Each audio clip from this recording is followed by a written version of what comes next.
Nous sommes par exemple là directement sur le livre blanc.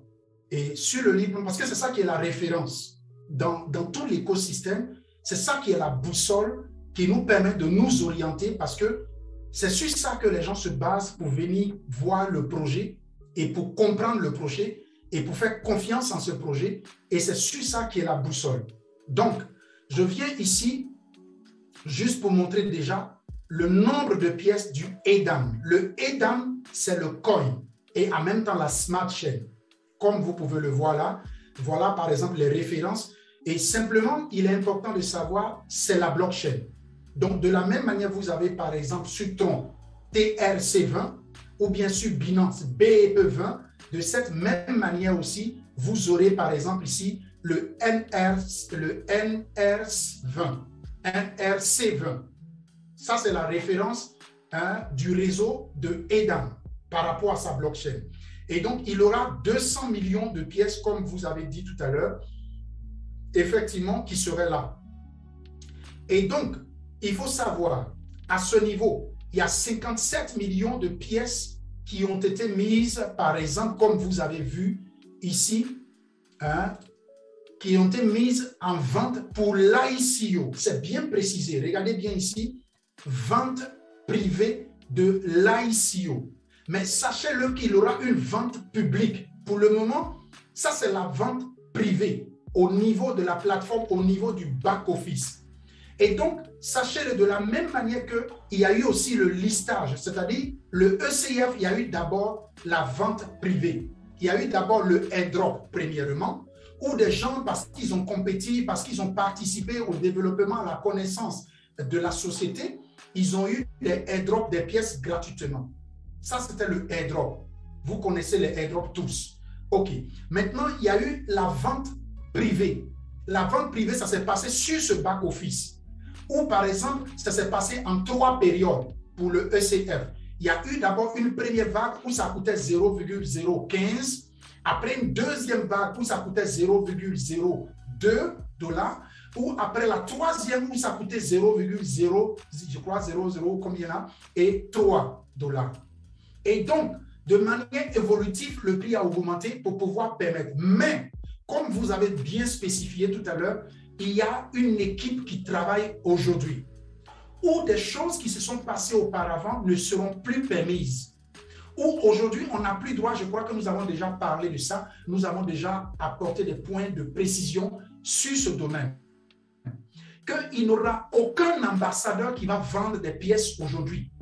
La vente va se passer uniquement que sur ce back-office que vous voyez ici. Donc, aucun ambassadeur ne va vendre de pièces, ni pour dire qu'on a confié des pièces à quelqu'un qui va les vendre et qui va donner à d'autres personnes gratuitement ou partager à qui que ce soit. Donc, cette fois-ci, dans Eden Coin, il n'y aura pas de airdrop. Là, ça se passe directement dans l'ICO. Donc, les pièces seront vendues ici, sur le back-office. Donc, il n'y a pas quelqu'un qui va recevoir des pièces gratuitement ou bien non par rapport à son travail. Non, ça ne va pas fonctionner comme ça. Donc, toutes les pièces seront vendues ici. Maintenant, comme vous avez demandé, est-ce que les pièces qui sont restantes, est-ce que ça serait toujours vendu? Parce qu'après le ICO, il y a la plateforme d'échange qui est là. Il y a le listage qui est là. Il y a des pièces qu'on doit prendre aussi pour lister sur CoinMarketCap. Parce que c'est un coin. Ce n'est pas... Il y a des pièces aussi qu'on va prendre aussi pour lister, par exemple, sur la plateforme d'échange, sur le EDAM Swap, ou bien sur la plateforme d'échange centralisée. Donc, il y aura aussi des pièces qui seront là-bas. Mais pour le moment, ce nombre de pièces que vous voyez ici, ça, c'est seulement pour le ICO. Donc, à ce niveau, il y aura un partage qui serait fait. Et c'est pour cela, par exemple, ici, sur une page même ici, vous voyez des précisions, à peu près ici. Ou par exemple, on vous démontre ici, tout ça se trouve dans le plan, dans le livre blanc. Vous voyez ici, on dit la vente publique. Vous voyez là, vente publique, à peu près de 51% de ces pièces, de ces 200 millions de pièces. Ce n'est pas tout qui va être vendu. Et ici, vous voyez là, on a écrit quoi? Staking masternode pour les masternodes. Parce que il faut savoir, on vous a parlé aussi que dedans, il y a les masternodes qui seront là pour supporter la blockchain. Pour ceux qui connaissent les systèmes de crypto-monnaies, quand vous faites des transactions, par exemple, sur Binance, on dit il y a une confirmation, il y a deux confirmations. Les gens qui font les confirmations, là, ce sont les masternodes. Ce sont des logiciels, au fait, qui appartiennent à des investisseurs qui sont venus pour épauler le système. Et donc, via leur masternode, et très bientôt, comme vous avez vu tout à l'heure dans la feuille de route, on a parlé là-bas de masternodes qui seront mis en place. Et ça, ce sont les investisseurs qui vont prendre ces masternodes-là et qui seront gérés par le support technique de Edencore Finance, mais qui appartiendront à des personnes qui sont des investisseurs. Et donc, quand vous voyez sur les blockchains, quand il y a une confirmation, deux confirmations, trois confirmations, ce sont des masternodes qui font ça. Sinon, la blockchain elle-même fonctionne avec ses frais de gaz. Et donc, ce sont les frais de gaz-là qu'elle répartit avec ceux qui détiennent ces masternodes. Donc, comme vous voyez, on dit par exemple 3% de ces 200 millions de pièces. Donc, déjà, vous pouvez faire les calculs. Vous voyez les différents pourcentages qui sont là. Vous pouvez déjà faire le calcul et vous allez voir combien qui seront stockés et combien qui seront listés, ainsi de suite. Donc, pour les masternodes, on dit investisseurs privés. Investisseurs privés, c'est par exemple peut-être des sociétés qui vont s'intéresser au projet et à l'écosystème de Edencore. Et donc, qui vont devenir des partenaires de Edencore qui pourront être ces investisseurs privés où il y aura ce nombre de pièces réservées uniquement pour cela. Et c'est ce que vous voyez ici.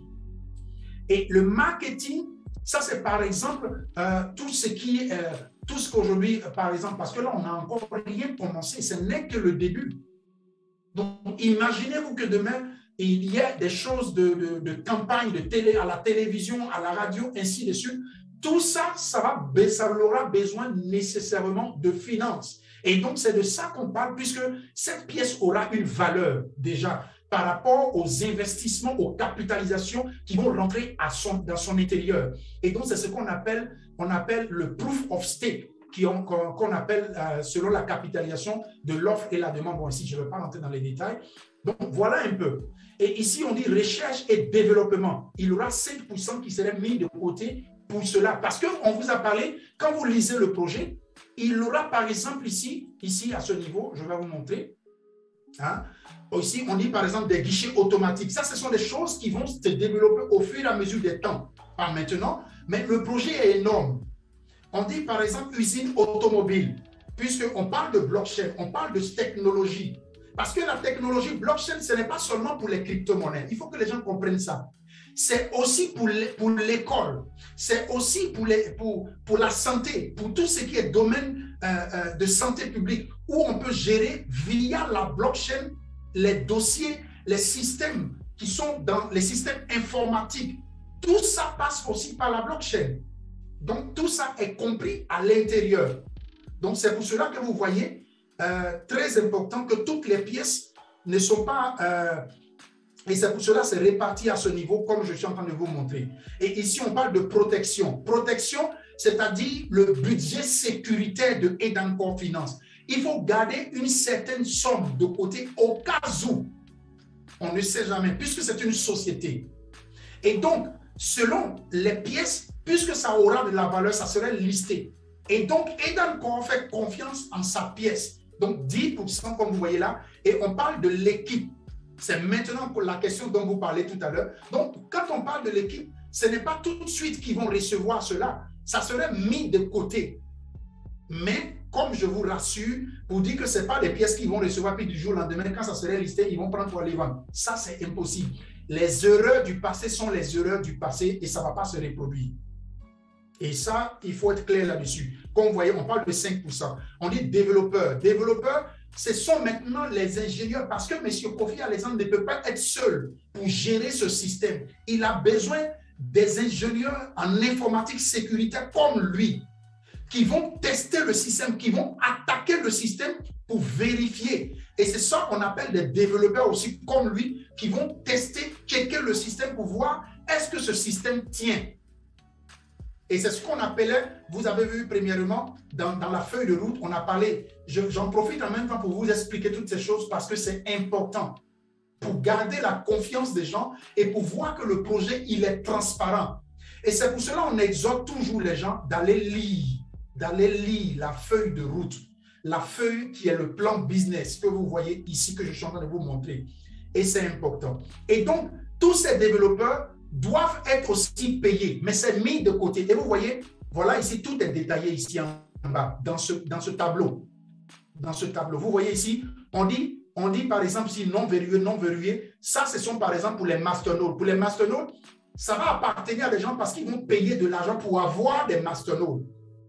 Et donc, l'argent qu'ils vont payer, ils vont recevoir des pièces en retour de Eden Coin et ils vont payer aussi leur matériel, c'est-à-dire des logiciels, des ordinateurs qui vont être codifiés et planifiés par le système de la blockchain de Eden Core. Et donc, que les masternodes vont être en activité pour travailler.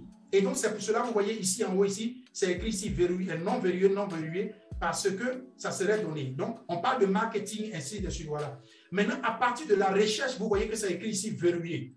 Ça veut dire que ça ne serait pas partagé, ça serait là bloqué, sur un compte bloqué. Et ici, on parle de verrouillé. Par exemple, ici, on parle de 20, on dit protection, 10%, ça fait 20 millions de pièces. Vous voyez là, 20 millions de pièces. Ici, c'est 10 millions de pièces. Ici, par exemple, c'est 10 millions de pièces pour, par exemple, les équipes. On dit c'est verrouillé. Vous voyez là, c'est écrit verrouillé. Donc, ça répond déjà à votre préoccupation pour dire que ça ne serait pas partagé.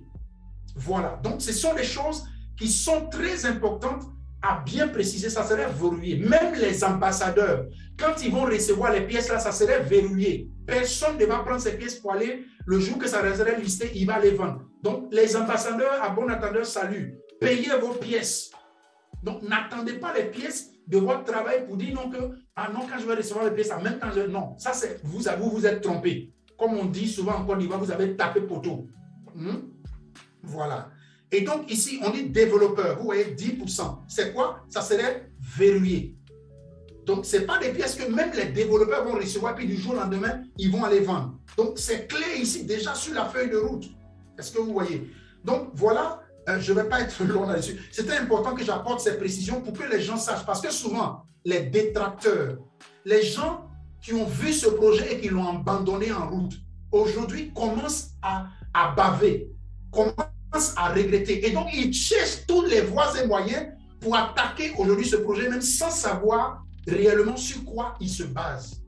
Et c'est très important. C'est pour cela que j'ai pris le temps de bien montrer ces choses-là qui sont déjà sur la feuille de route, mes chers amis. Et regardez toutes ces informations ici-là, ça explique encore les choses en détail, où on parle de la gouvernance, où on parle par exemple cas d'utilisation des Hidden Chain, comment ça va se passer, comment est-ce que ça va se dérouler. On donne ici les détails. Ici encore, on dit le secteur de la santé. On vous explique ici comment la blockchain, l'écosystème de Hidden Chain peut fonctionner dans le système du domaine de la santé. Et ce sont des choses qui sont applicables. Et attendez, ok.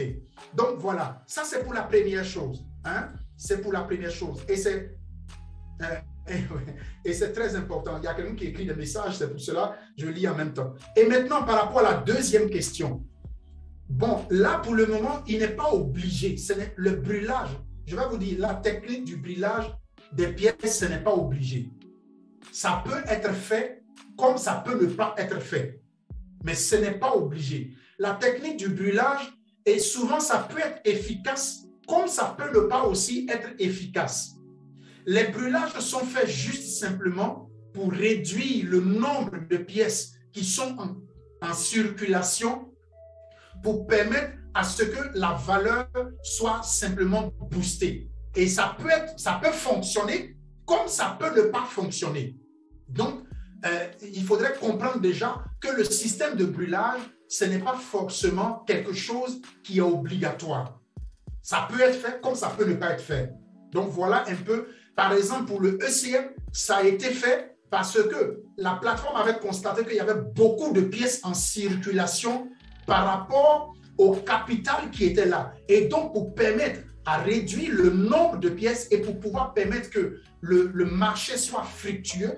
Donc, ils ont préféré brûler. Au départ, c'était 190 millions de pièces.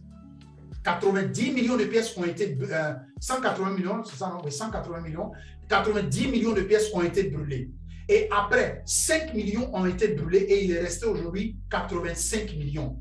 Aujourd'hui, à l'heure actuelle où je peux vous parler, Edencore détient à peu près, qui sont disponibles pour être mis en vente.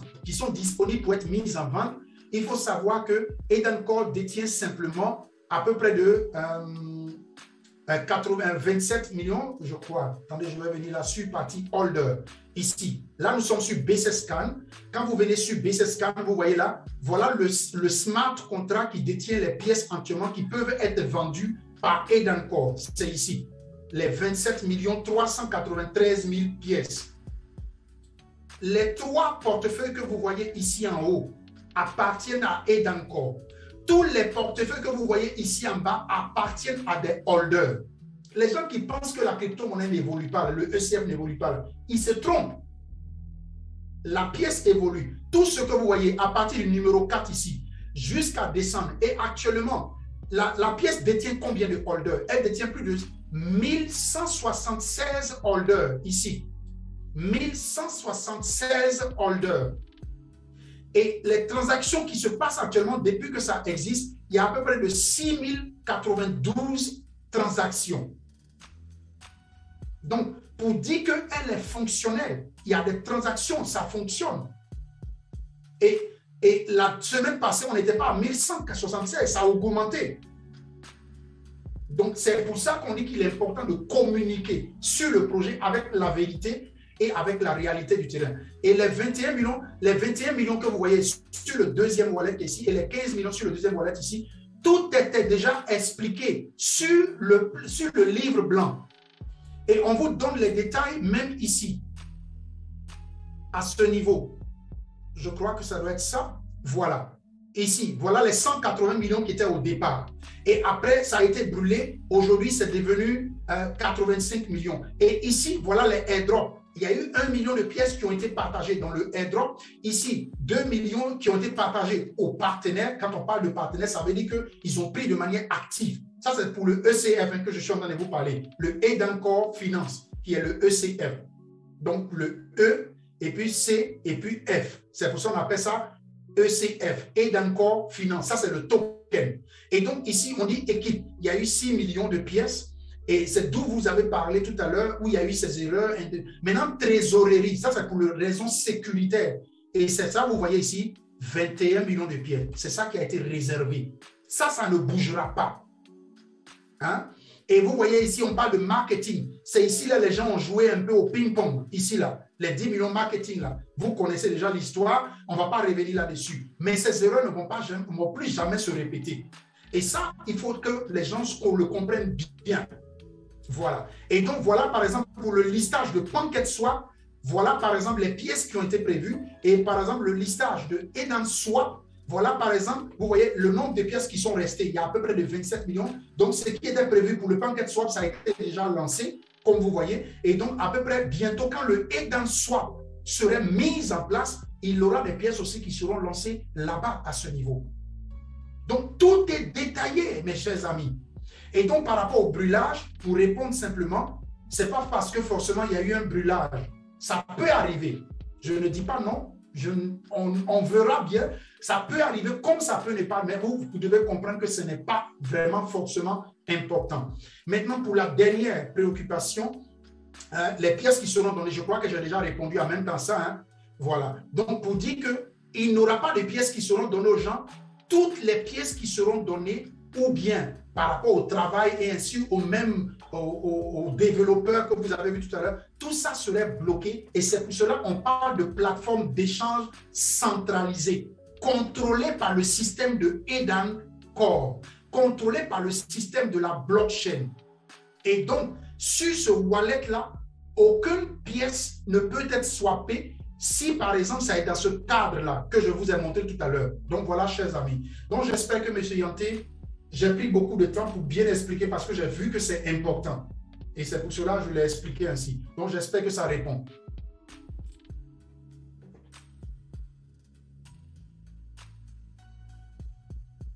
Est-ce qu'il est là? Est-ce qu'il est là, M. Yanté? Ou bien il est parti? OK. D'accord. OK. Donc, Oui, en fait... Leader Bosco, désolé. Je pense qu'il est dépassé par la démonstration, hein, parce que là, c'est un PhD en blockchain, en fait. Merci. Non, celui qui a le PhD en blockchain, c'est M. Kofi Alexandre. Moi, je n'ai pas de PhD. C'est lui qui est l'ingénieur principal et l'ingénieur maîtriseur des choses. Je crois que lui-même, il est là. Donc, voilà. Donc, c'est lui qu'il faut vraiment féliciter pour tout ce travail qu'il est en train de faire. Et moi, c'est ce qui m'a marqué et c'est ce qui m'a motivé pour dire, mais comment un jeune frère, un jeune frère africain d'origine ivoirienne qui met un système sur pied. On a regardé même des projets qu'on ne connaissait pas, qu'on n'était même pas à l'intérieur, qu'on ne maîtrisait même pas. Malgré ça, on a fait confiance, on a mis notre argent. Sans même connaître le bout et l'aboutissant. On a mis notre argent. Mais nous-mêmes, notre propre frère qui est devant nous, qui est dans le même pays que nous, qui est dans le même continent que nous, on a fait confiance à d'autres projets. Et il explique son projet. Et tu regardes, quand toi-même tu as de l'expérience dans la crypto-monnaie, dans les blockchains, partout où on est passé là, ça a souvent marché, ça a échoué. Et tu vois que c'est un bon projet. Mais comment est-ce que tu peux rester indifférent? Ça, c'est être sorcier. Moi, je peux dire les choses, peut-être que les gens vont penser que moi, cette fois-ci, je peux dire ça comme ça. Ça, c'est être sorcier. Parce que il faut que les Africains changent de mentalité. Il ne faudrait pas que tu voies ton frère évoluer, que tu dois toujours penser qu'il doit échouer. Pourquoi il doit toujours échouer? Il doit aussi réussir un projet qu'il est en train de faire qui est bon. Et quand tu vois que c'est bon, il faut dire que c'est bon. Quand tu vois que c'est bancal, il faut regarder comment tu peux l'aider pour rectifier. Parce que chaque personne a ses compétences dans différents domaines. Il a sa compétence, il a son ingéniosité et par rapport à l'étude de la blockchain et de systèmes de logiciels, de systèmes de sécurité informatique, et ici connaît. Et pourquoi pas le soutenir? Pourquoi ne pas le soutenir? Pourquoi ne pas en parler? Moi, ça me cœur souvent de voir qu'il y a des grands leaders qui sont même en Côte d'Ivoire, qui sont même ici en Afrique, qui parlent de d'autres opportunités, de d'autres business partout dans le monde, et qui voient ce projet-là, et qui disent non, comme c'est fait par un Africain là, je ne suis pas trop intéressé. Mais dis donc, comment nous voulons que l'Afrique sorte de là où elle est si nous avons des mentalités bancales et banco comme ça? Et ça serait difficile pour nous de nous en sortir. Et nous pensons que nous voulons évoluer dans les business pendant que tous les jours on coupe nos têtes. Bon, c'était un peu juste mon coup de gueule. Mais pour vous dire que c'est important que chaque personne parmi nous épaule ce projet. Et donc, c'est premièrement, sachez-le bien, ça c'est le quotidien des Africains. Ne jamais chercher à voir leurs frères évoluer. Ne jamais chercher à voir leurs frères réussir dans un projet. Ça, c'est le quotidien des Africains. Bon, pour ceux qui sont comme ça, on n'y peut rien. Mais comme vous parlez, par exemple, tout à l'heure de communication, allez regarder aujourd'hui sur YouTube, sur Instagram, sur Facebook, sur Twitter, sur tous les réseaux sociaux que vous pouvez connaître, et encore partout. Maintenant, on ne peut pas obliger quelqu'un de s'y engager ou de ne pas s'y engager. Il y va de la décision ou du choix de chacun de manière individuelle. Comme vous, comme moi. Moi, par exemple, je ne suis pas en Côte d'Ivoire, je suis en Allemagne. Comment est-ce que vous pouvez vous imaginer que j'ai entendu parler de Edencore, que je suis aujourd'hui en Allemagne, que je suis engagé aujourd'hui dans Edencore? Ce n'est pas la communication. Donc, ça veut dire qu'il y a la communication. Mais cela peut dépendre de l'attitude de chaque personne qui réceptionne l'information. Il peut utiliser l'information parce qu'il a envie de détruire un projet, parce que lui, pour lui, il faut que ça soit toujours lui. Ça ne doit pas être les autres. Donc, quand il voit quelqu'un d'autre qui est en train de réussir un projet, il fera tout possible pour détruire ce projet. Et il y a des gens qui viennent dans des projets simplement parce qu'ils ont pour objectif de venir pour escroquer. Bon, ceux-là, ils vont avoir leur attitude. Donc, dans une communauté, il y a plusieurs catégories de personnes. Et donc, des leaders dont vous parlez, c'est leur choix, c'est leur décision. Ils ont déjà tous entendu parler de Edancor. Par exemple, au Bénin dont vous parlez, ou bien Togo, ou bien de d'autres pays. Vous pensez que c'est vous ceux qui avez entendu parler de Edancor? Non.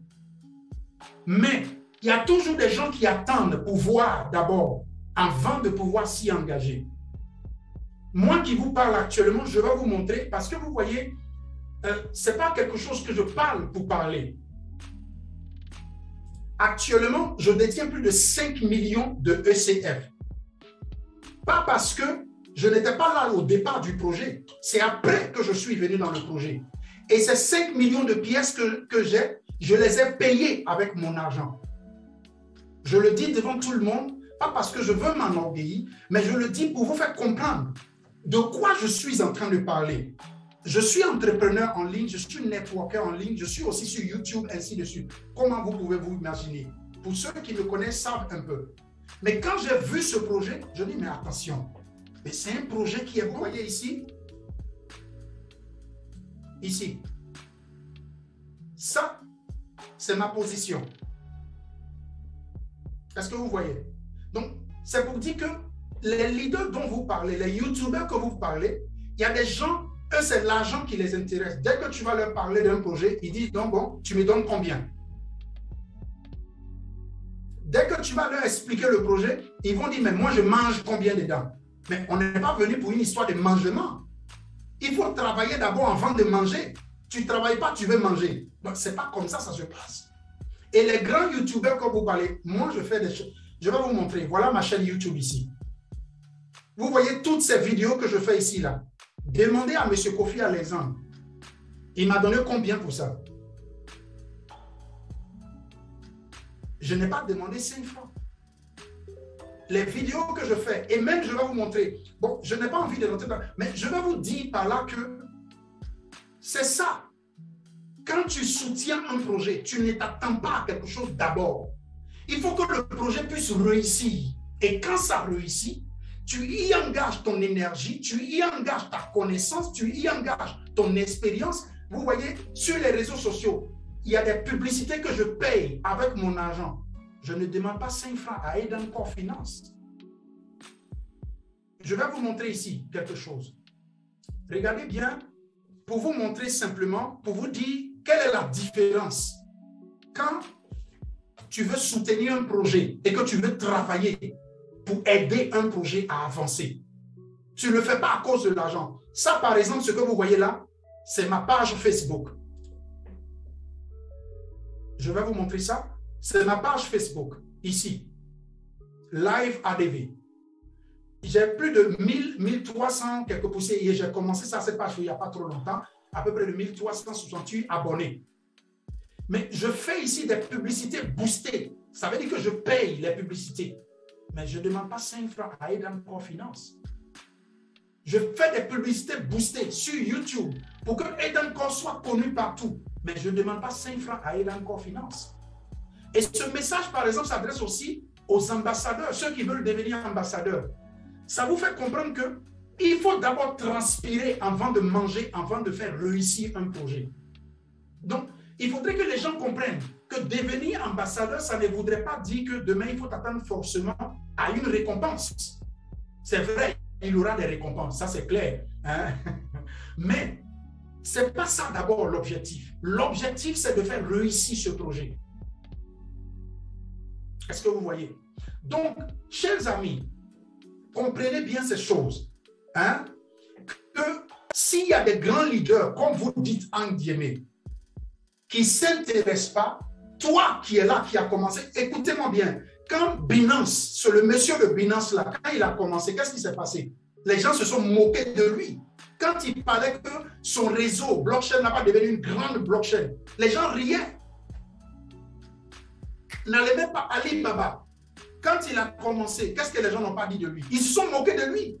Vous pensez que les grands leaders de son pays, la Chine, l'ont soutenu? Ils l'ont mis de côté. Ils l'ont négligé. Donc, comprenez que c'est votre valeur qui va vous amener à vous faire respecter devant les gens.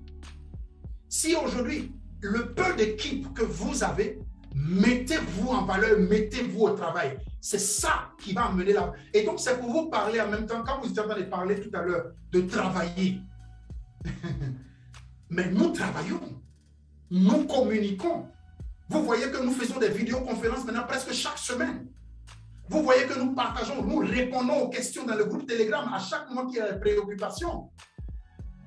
Et vous voyez que souvent, il y a des gens, il y a des détracteurs qui viennent parce qu'ils ont envie de parler mal du projet. Quand tu commences à parler mal du projet, on te répond pour bien t'expliquer que ce que tu es en train de dire là, ce n'est pas vrai. Mais voilà la vérité, voilà la vérité, voilà la vérité. Et quand tu insistes, qu'on sent que tu n'es pas une personne qui n'est pas là pour le projet, on te jette du groupe, tout simplement. Donc, comprenez qu'il y a du sérieux dans ce travail. Vous pensez que, quand vous me regardez, vous pensez que j'ai quel âge? Vous pensez que ceux qui travaillent dans le projet actuellement, qui sont des ambassadeurs, par exemple en Tunisie, c'est parce qu'ils n'ont pas autre chose à faire? Non. Vous pensez que M. Kofi Alaizan, il ne peut pas travailler pour d'autres sociétés avec son intelligence-là. Il peut créer d'autres systèmes, il peut faire autre chose. Mais s'il est concentré là, c'est parce qu'il y a une valeur à l'intérieur. Et donc, comprenons par là, le travail n'est pas seulement qui doit être fait par M. Kofi Alaizan, ou bien son équipe qui est à Abidjan, ou bien qui doit être fait seulement par les ambassadeurs. Ça concerne nous tous, toute la communauté, quel que soit où tu es, qui tu es, quel que soit ton niveau d'intelligence, ton niveau d'école que tu as fait, le peu d'intelligence que tu as fait là, que tu as la connaissance que tu as là, peut faire réussir et dans Confinance. Utilise-la et travaille. Et c'est ça qui va amener le sérieux. C'est ça qui va faire respecter et dans Confinance. Je vous dis ces choses, ce n'est pas sur des paroles. Même M. Kofi Alaizan, on lui a dit ça. S'il s'amuse avec ce projet-là, c'est à la justice, on va l'amener. Condamner l'idée. Ce n'est pas pour s'amuser. Est-ce que vous comprenez ce que j'en ai dit? On n'est pas venu pour s'amuser. S'il s'amuse, c'est à la police, on va l'envoyer. Et lui-même, il est là et peut-être qu'il attend. Donc, je ris, mais c'est pour vous dire que nous sommes sérieux.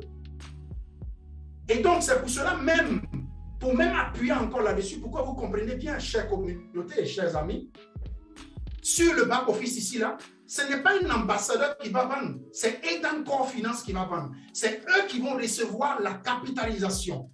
Et cette capitalisation serait suivie par toute la communauté. Et lui-même, pour travailler de manière transparente, il nous a montré le numéro du compte bancaire. C'est vrai qu'on ne peut pas montrer à tout le monde, mais il a montré le numéro du compte, le gestionnaire du compte bancaire, celui qui va... Donc, il y a une équipe qui travaille. Il y a par exemple, comme on dit ça même là, une juriste qui travaille pour Edan Core. Quand il y a des problèmes juridiques, c'est elle qui s'occupe de ça. Donc, il y a une équipe. C'est pour dire qu'il y a du sérieux qui se fait, chers amis. Donc, nous sommes là pour du sérieux.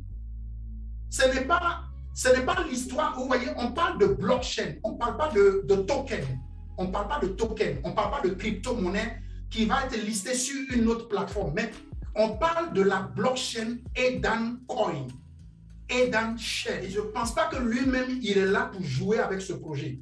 Quelque chose qu'il a souffert, c'est ce que je vous disais la dernière fois, quelque chose que lui-même, il a souffert, il a travaillé dur pour mettre ça au monde. Et c'est maintenant, c'est en train de prendre ça en train de donner du fruit. Et imaginez-vous, quelque chose que toi-même, tu as travaillé dur, tu t'es battu dur pour mettre ça sur pied. Et tu sens que c'est en train de produire, c'est en train de produire tout doucement. Et tu sais, tu connais le projet qui est dedans. Et tu sais que c'est un projet qui va produire plus tard. Je ne dis pas cela pour dire qu'on va devenir des millionnaires ou des milliardaires du jour au lendemain. Ah, ok. Donc, vous voyez, pour dire qu'on va devenir millionnaire ou milliardaire du jour au lendemain, mais c'est un projet qui va faire réussir des personnes. Et vous pensez que ce projet-là, il va prendre ça pour s'amuser avec?